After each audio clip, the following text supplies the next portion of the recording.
There are moments when a nation reaches its breaking point, when frustration that has simmered for years finally floods the streets. And in the Philippine capital this week, that breaking point arrived.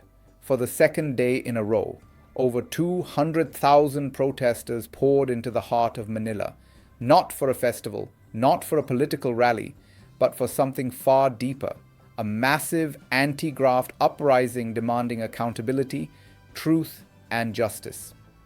By Monday, the total turnout since the demonstrations began had crossed 600,000 people, making it one of the largest public protests in the country in recent years.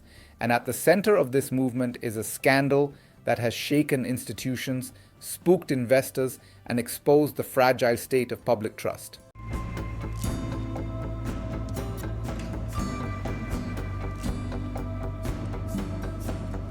The anger stems from a controversy that has spiraled far beyond bureaucratic incompetence.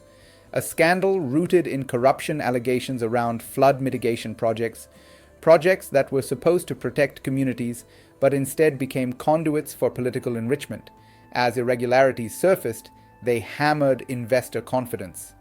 Analysts now say this scandal is partly responsible for the Philippines' 4-year low in economic growth. During the third quarter, public spending slowed. Businesses hesitated. The economy felt the shockwaves, all because key infrastructure projects designed to save lives and prevent disasters were either substandard or never completed at all, and so the people flooded the streets instead. Most of the demonstrators wore white, a symbol of purity, transparency, and truth. Many set up tents, determined to stay until Tuesday, the official end of the protest. These rallies were organized by Iglesia Ni Cristo, INC, an influential Christian organization with over 2 million members known for its bloc voting power. When INC mobilizes, the country pays attention. When INC demands accountability, politicians listen, and this time their calls were unmistakably loud. Placards waved above the crowds carried messages that echoed through the city. Expose the deeds of evil. Rally for transparency and democracy. The mood was peaceful but intense, a collective frustration that had reached its limit. Protesters criticized government inquiries as slow, ineffective, and inadequate. Many believed the investigations were designed more to placate the public than to deliver real answers. And for people already skeptical of political promises, the scandal felt like a betrayal that could no longer be ignored. One protester, 60-year-old Freddie Belay, captured the public sentiment perfectly. We are calling for the government to carry out a real, sincere investigation and not cover up for anyone involved in this anomaly. To them, the issue is simple. Money meant to protect communities from floods, a constant threat in the Philippines, was siphoned away. Lives were put at risk. Responsibility was nowhere to be found, and the government's response, in their eyes, had been painfully slow. By Thursday, President Ferdinand Marcos Jr., son of the former leader, accused of widespread corruption during his rule, addressed the nation with a vow: those responsible for the flawed projects would be in jail before Christmas. It was a bold promise, delivered in a moment of national frustration. Marcos revealed that the scandal first emerged in August when an audit uncovered glaring irregularities in flood control efforts across key regions.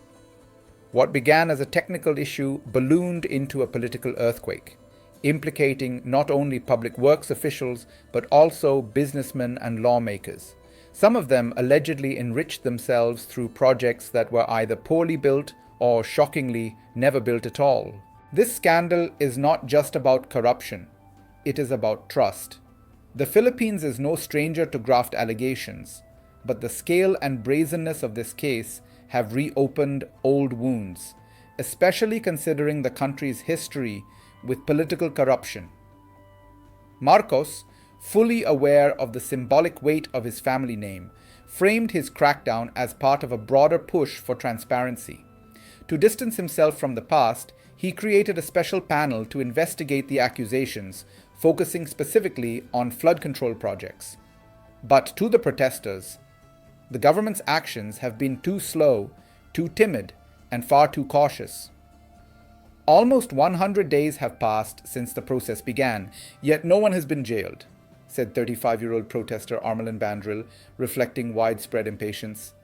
There's plenty of proof. Her words strike at the core of the public anger. Evidence exists, evidence that points towards systemic corruption. Yet the wheels of justice appear stuck to the demonstrators. If this investigation drags on any longer, it risks becoming just another inquiry that fades into the background, another scandal buried under bureaucracy. What makes this protest extraordinary is not only its scale but also its composition. These are not primarily political activists or opposition groups. They are ordinary Filipinos, churchgoers, workers, retirees, youth groups, and professionals, united by a simple demand: stop the corruption and punish those responsible. Their presence in the streets is also a response to something deeper, a sense of exhaustion with a system where corruption feels normalized, where the same stories repeat with different names. Economists warn that the longer this scandal remains unresolved, the more damage it will inflict on the economy. Investor confidence relies on predictability. Businesses need assurances that public spending will be transparent, that infrastructure funds will not vanish into political pockets. And with construction firms, lawmakers, and government agencies now implicated, uncertainty has only grown. The economic slowdown in the third quarter, the worst in 4 years, has become a symbol of the consequences when corruption infects critical sectors. But the protests also point to something more hopeful. Despite political fatigue, Filipinos are not staying silent. They are demanding change, peacefully, powerfully, and persistently. By setting up tents, staying overnight, and uniting behind INC's call for justice, they are signaling that accountability is no longer optional. And their message is aimed directly at the president: deliver justice or lose the people's faith. As the demonstrations enter their final day, the government faces a defining test. The panel established by Marcos must move quickly and transparently. Those implicated, whether bureaucrats, contractors, or lawmakers, must be prosecuted if found guilty, and the administration must show that this time the outcome will not be another cycle of accusations, denials, and eventual political amnesia. But beyond the legal process lies a deeper question. What kind of nation does the Philippines want to be? A nation where corruption is tolerated as an unfortunate norm? Or a nation where public outrage forces real reform? The protests signal a turning point, one that could push the government toward greater transparency, or one that could expose its weaknesses even further. For now, the streets of Manila remain filled with determination, chants for justice, and a demand that echoes across generations: enough is enough.